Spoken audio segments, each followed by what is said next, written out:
Assalamualaikum warahmatullahi wabarakatuh. Ayah bunda dimanapun berada, kami dari Akikoh dan Catering Al-Kausar mempersembahkan Parenting Nubuah Al-Kausar, di mana pada program kali ini kami bertujuan untuk berbagi edukasi seputar parenting berdasarkan sirah nabawiyah yang akan dibersamai oleh Ustadz Ali Abu Haidar. Series yang pertama adalah menyambut buah hati, di mana pada series yang pertama berisi 5 playlist. Dan di playlist yang pertama kita akan membahas mencari ibu untuk anak keturunan.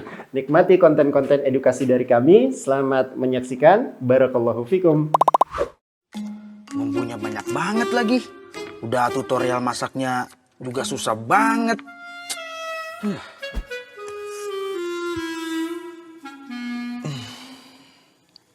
Bismillah.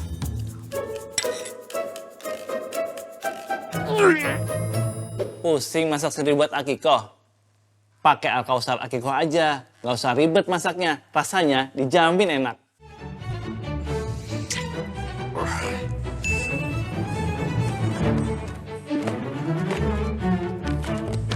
Wah.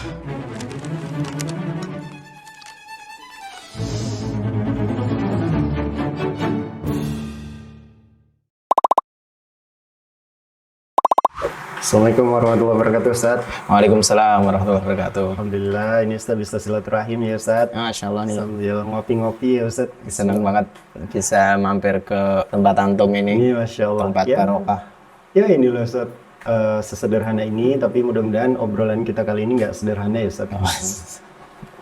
Ustaz, ini Ya, mau Masya nanya, Allah. Ustaz, fenomena remaja-remaja masa kini, Ustaz. Mereka kan kehidupannya itu cenderung lepas, cenderung liar, dari mulai pemikiran sampai ujungnya perbuatan yang itu bahkan beberapa melanggar aturan agama, Ya. Ustaz. Dominan bahkan. Dominan banget. Melanggar syariatnya dominan. Ya. Nah, kemudian kan kita timbul keresahan ini. Kira-kira nanti generasi selanjutnya seperti Ya. apa nih kalau anak Betul. muda kita yang sekarang kayak gitu kan? Betul. Gimana nanti mereka mau nikah, mereka Ya. mau membangun keluarga yang madani, yang Betul. islami, itu seperti apa? Satu, gimana Ustaz menurut Ustaz? Ya, Masya Allah. Waktu saya kuliah, saya tuh ngobrol dengan teman-teman.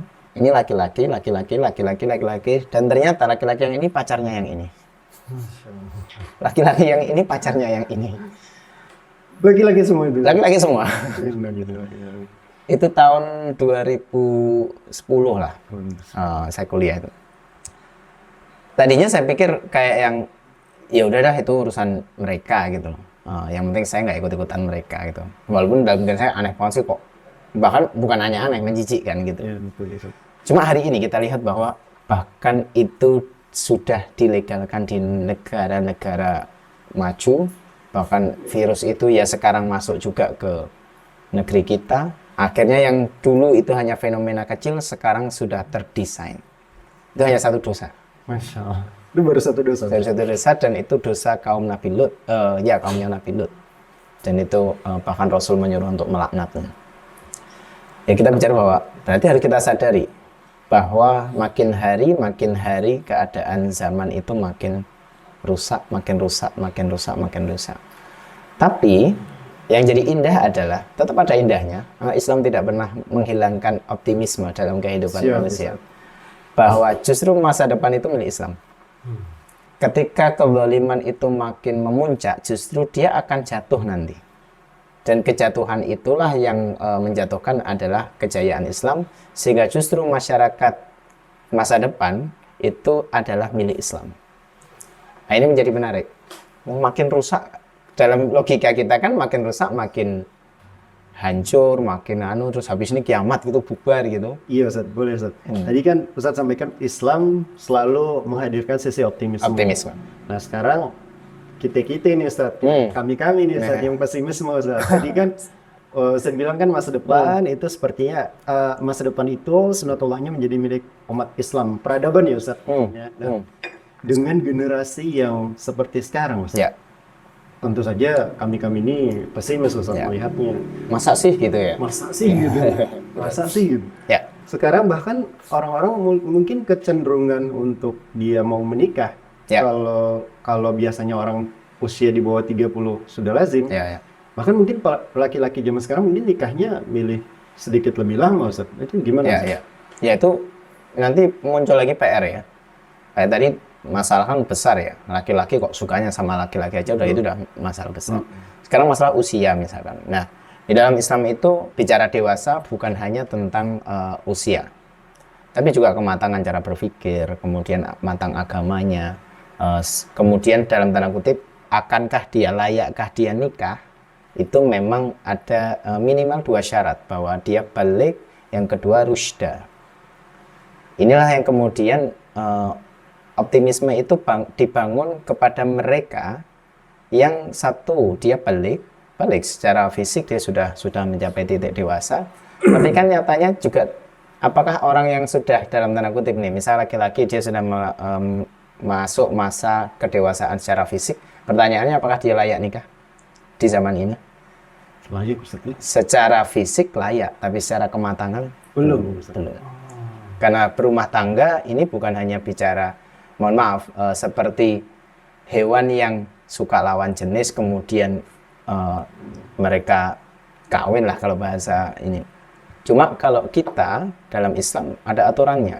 Tingkat kedewasaan inilah salah satunya adalah rusyda. Rusyda itu adalah kematangan dia dalam memanage harta.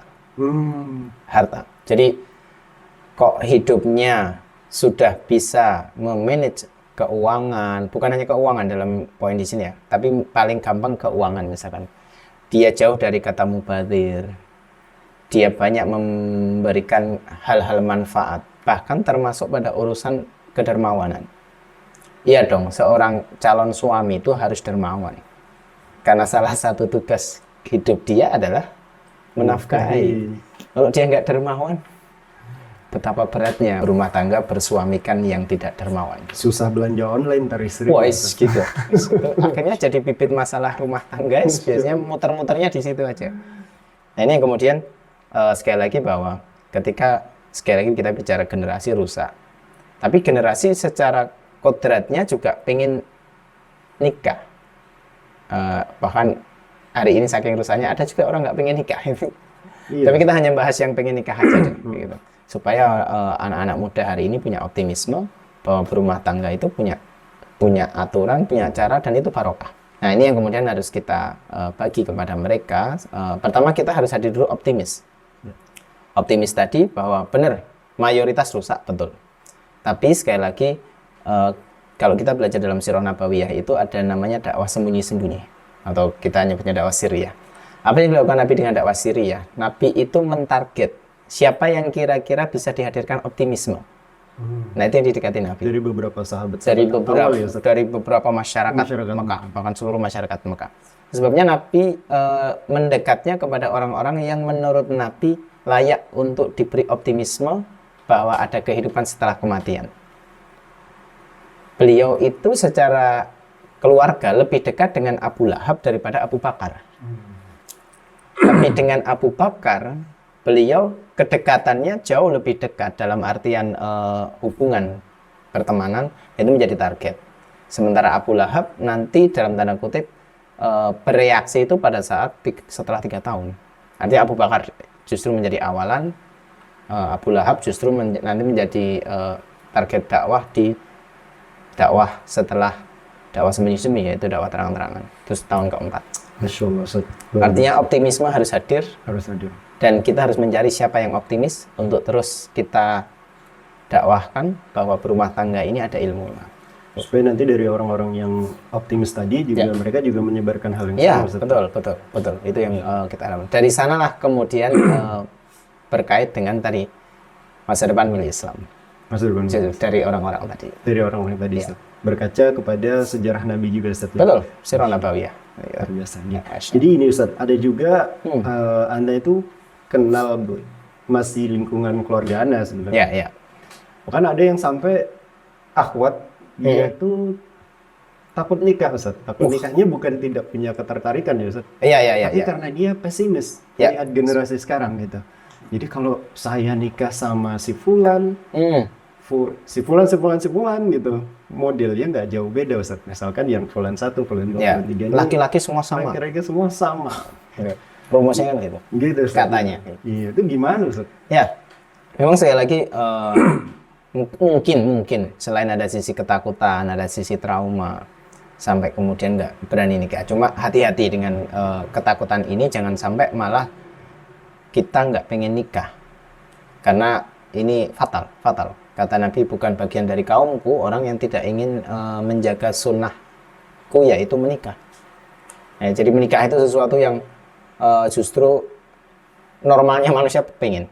Cuma keadaan rusak hari ini membuat beberapa, mungkin tadi akhwat banyak yang pesimis. Nah, sehingga apa yang harus kita lakukan kepada masyarakat hari ini, justru memang yang dibina utamanya adalah para laki-laki. Karena kunci utama keluarga itu di laki-laki. Rusak dan baiknya sebuah keluarga itu di laki-laki.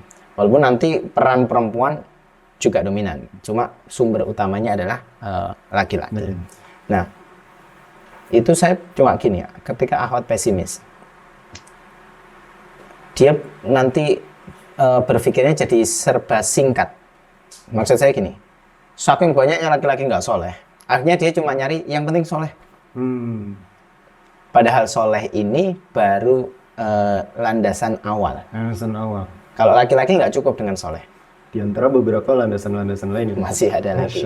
Sehingga nanti saya khawatirnya akhwat dengan trauma tadi, kemudian tapi tetap pengen nikah, akhirnya udah asal ambil aja deh gitu. Yang penting soleh. Yang penting soleh menurut ukuran dia.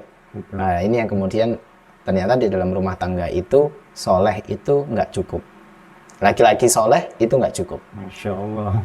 Kalau wanita solehah itu cukup. Itu cukup. Itu cukup. Tapi kalau laki-laki nggak cukup dengan soleh. Selain soleh apa lagi Ustaz? Ya, Allah sampaikan dalam surat An-Nisa ayat 34, Ar-rijalu qawwamun 'alan nisa. Kata qawam ini satu akar kata dengan kata qiyamul lail, qiyam. Qiyam. Ya, dia bicara tentang berdiri tegak.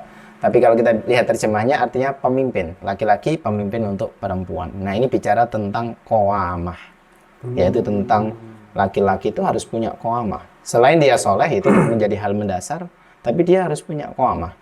Nah, qawamahnya laki-laki itu nanti ulama membahas tentang poinnya, intinya pada dua. Ini paling minimnya. Yang pertama adalah dia dilebihkan daripada perempuan. Apa yang dilebihkan? Ilmu agamanya. Laki-laki itu punya tanggung jawab mendidik istri. Mendidik keluarganya, pintunya melalui istri. Sehingga qawamahnya laki-laki itu juga diukur dari agamanya. Pemahaman dia tentang agama, amalnya, ilmunya, dan seterusnya. Nah, inilah qawamah yang hari ini banyak tidak dimiliki oleh para suami. Karena para suami hanya fokusnya di nomor 2. Apa itu? Menafkahkan sebagian hartanya. Hari ini, majemuk kita temui bahwa sudah banyak laki-laki menafkahi keluarganya. Sudah banyak, betul. Cuma sekali lagi, kalau kita hanya berpikir bahwa tugas suami hanya menafkahi istri, menafkahi keluarganya, kami ingin kasih tahu bahwa bukan itu tugas bukan tugas segala-galanya. Itu hanya sebagian. Itu juga tugas ya, tapi hanya sebagian, bukan segala-galanya. Kan hari ini kita seolah-olah berpikir bahwa suami yang penting menafkahi. Sehingga suami yang sibuk dengan pekerjaannya, pulang dia pengennya rumahnya udah beres karena aku udah capek di luar gitu. Tidak begitu menyikapinya. Artinya bahwa qawamah tadi itu kalau hanya dibicara sebatas menafkahi, mohon maaf sekali, orang kafir juga sudah melakukan. Abu Jahal juga menafkahi. Gitu. Artinya memang problem. Hari ini ada problem cukup besar dan justru permasalahan rumah tangga itu menjadi hal yang hari ini harus fokus untuk dibenahi. Dan sekali lagi hadirkan optimisme bahwa masa depan milik Islam. Saya yakin keluarga-keluarga muslim ini ketika mereka mengingat kematian, keluarga ini dalam tanda kutip Allah anugerahkan semacam kayak muhasabah. Kemudian mereka pikirkan nih, suami nanti mati apa yang harus dilakukan, istri mati apa yang harus disiapkan, dan seterusnya. Bukan hal yang tidak mungkin, justru itulah yang membuat mereka kemudian optimis, kemudian ilmu berumah tangga bisa diperbaiki. Berarti sorotan kita tadi ke si laki-laki nih Ustaz. Ya. Ke si laki-laki ya. Betul, terutama anak-anak muda ya Ustaz, pemuda-pemuda sekarang. Ya, betul. Mereka harus membekali diri dengan ilmu, pengetahuan, kepedulian sama masa Ya. depan Islam sendiri, Ustaz ya. Ya. Gimana, Karena Ustaz? misal tadi laki-laki kan menafkahi tugasnya, Betul. ya sudah majemuk kita pahami itu. Tapi kan untuk dia mendapatkan pekerjaan, penghasilan yang nanti untuk nafkah ke keluarganya, dia harus tahu ini halal atau haram. Masya Allah. Halal, syubhat, haram dia harus tahu. Dan itu fardu ain. Perduaan. Fardu ain bagi setiap manusia. Dia fardu ain hukumnya untuk mencari tahu ini ilmu, ini pendapatan, penghasilan ini ilmunya yang dia bawa pulang ini halal apa haram apa syubhat dia harus tahu. Harus lah. Karena kalau dia tidak belajar itu, kata Umar bin Khattab, orang yang tidak belajar fikih muamalah tentang halal haram, dipastikan dia makan riba. Jadi ternyata suami tugasnya menafkahi. Oke, sudah. Anda masuk di antara elemen-elemen qawamah ada di situ. Tapi untuk Anda menafkahi, Anda harus belajar dulu. Ini halal apa haram apa syubhat. Masya Allah. Nah, itu kan butuh ilmu agama. Ilmu agama. Sehingga kembali lagi bahwa qawamah itu kuncinya dua. Satu, ilmu agama. Dua, menafkahi keluarga. Jadi, kunci utamanya memang di laki-laki. Tapi yang menarik adalah justru yang ditarget anak-anak muda.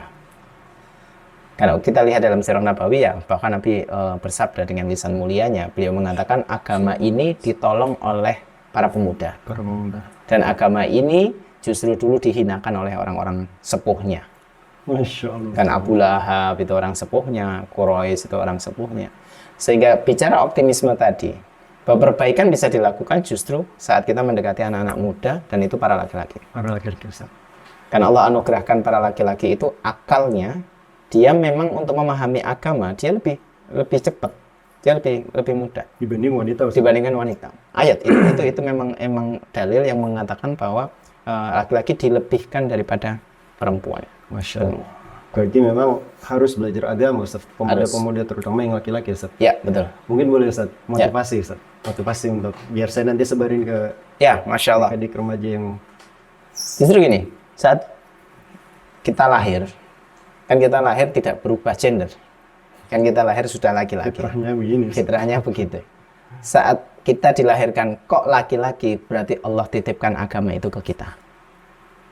Itu sudah ada Allah berikan kepada kita dengan segala kelebihan laki-laki dalam agama kita, yang itulah yang Allah berikan sebagai senjata-senjata agar kita mudah memahami agama ini, karena memang sekali lagi bebannya kepada kita. Kemudian nikmati itu dan lakukan itu dengan penuh cinta kepada Allah, justru Anda akan merasa tidak terbebani menafkahi, mendakwahi, mendidik keluarga. Itu justru para pemuda. Itu yang kalau kita bisa sasar anak-anak muda hari ini, kita tahu bagaimana cara memperbaiki agama ini. Masya Allah, Ustaz. Masya Allah, tabarakallah. Berarti memang ambil tanggung jawab sebagai seorang laki-laki bahwa Allah titipkan agama ini di laki-laki, sehingga nanti ini menjadi motivasi kuat, Ustaz ya. Si betul. pemuda ini nanti akan berjuang, berusaha untuk memenuhi dirinya dengan ilmu dan pengetahuan agama. Dan musuhnya ilmu ada. Musuhnya ilmu ada, Ustaz. Hal yang mubadzir. Yang sia-sia, Ustaz. Kita bisa lihat anak muda hari ini terlalu banyak bicara mubadzir, terlalu banyak melakukan kemubadziran, itulah yang menangkal ilmu masuk. Termasuk main game, Ustaz. Iya, ini boleh saya pertebal. Ustaz. Ampun, Ustaz. Silakan, Ustaz. Karena hari ini gitu, yang laki-laki sibuk main game, yang perempuan sibuk disihir oleh drama Korea. Masya Allah. Dan itu semua kesia-siaan. Saya tidak bicara hukumnya. Saya tidak bicara kalau bicara hukum fikih main game boleh atau tidak, ulama juga membahas itu. Bahkan beberapa asyatid juga menyatakan dalam tanda kutip tidak dipermasalahkan sepanjang tidak meninggalkan yang fardu, tidak meninggalkan yang wajib dan sebagainya. Cuma dalam konteks hari ini bicara tentang mempersiapkan pemuda untuk memperbaiki keluarga muslim hari ini, justru saya cuma pengen sampaikan bahwa berhati-hatilah dengan kemubadziran. Karena dalam surat Al-Mu'minun Allah sampaikan tentang orang mukmin itu adalah orang-orang yang dengan hal yang sia-sia dia menghindar. Dia menghindar. Itu orang mukmin itu. Orang mukmin. Jadi nanti berkaitan dengan surat Al-Mu'minun itu bisa berkaitan dengan Allah mendefinisikan orang mukmin itu seperti apa. Masya Allah, tabarakallah. Dan salah satunya adalah menjauh dari kesia-siaan. Menjauh dari kesia-siaan. Ya. Ini itu pesan yang bisa kita sampaikan Ustaz, ya, Betul. pada kesempatan kali ini, daripada tadi menghabiskan waktu di Ya, untuk hal-hal yang sia-sia, mending nonton YouTube-nya Parenting Nubuah Al-Kausar, Ustaz. Masya Allah. Masya Allah, Barakallahu tabarakallah. fikum. Baik Ustaz Ali, terima kasih banyak nasihatnya, Wa iya, mudah-mudahan wa iya. bermanfaat. Amin, amin, amin. Seluruh Al-Kausar yang dimanapun berada. Ustaz, saya mau izin ini, mau permisi dulu Ustaz. Ada Siap. keperluan. Iya. Barakallahu fikum. Barakallahu fikum. Assalamualaikum warahmatullahi wabarakatuh. Waalaikumsalam warahmatullahi wabarakatuh. Kopi dulu. Siap Ustaz.